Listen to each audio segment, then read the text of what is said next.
Mapagpalang hapon sa mga kabartudis natin. Dito naman po tayo sa bundok at dito po meron po ditong pinutol yung ugat at ito ay mabisa. Ayan. Mabisa po ito, tumago sa bato. Ayan o, ugat na tumago sa bato. At ito ay naputol, pero ayan, tingnan nyo po yung ugat niya. Pinutol po ito, pero lumabas pa yung ugat.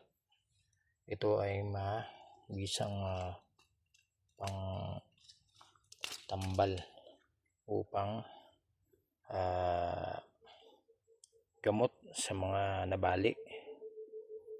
Ito po ay mabisa, kaya ito yung kukunin natin. Hindi lang ito sa buto o sa bali o sa mga napilay.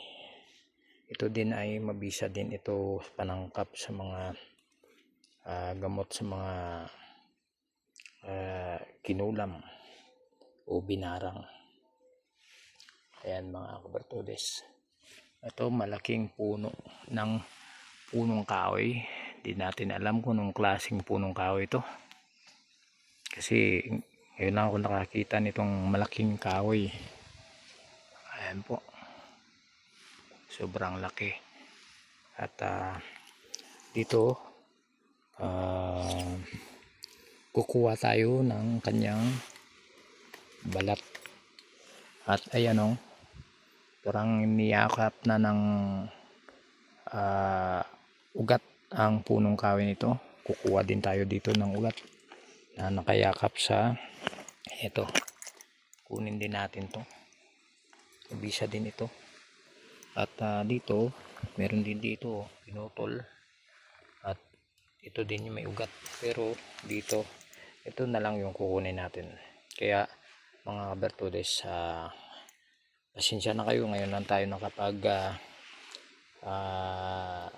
hunting ulit dahil po sa sobrang busy natin.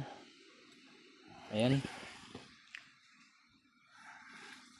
malaking kahoy ito. Sagit lang, ikutin natin, mamaya natin kunin yan.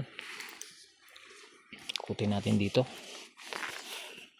Ayan o, kukuha tayo ng balat ng kahoy na ito, kung anong klaseng kahoy ito. Isangkap natin sa mga langisan natin, kasi bihira lang kasi yung makakita kagaya nitong malaking puno ng kahoy. At dito may punong kahoy din yung katabi niya, kaso ito ay luma na. Ayun o,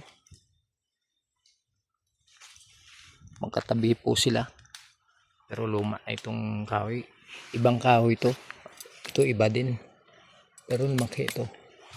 Yan, parang buntis na kahoy.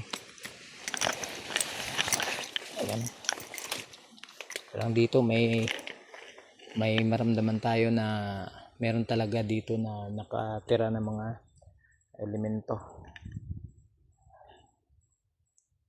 Ayan, ito maganda din o,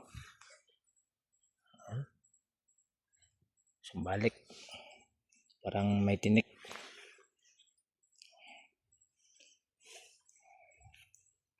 Kaya yan lang po mga kabartudes, kukuha tayo dito at kukuha din tayo na yumakap na baging na ito.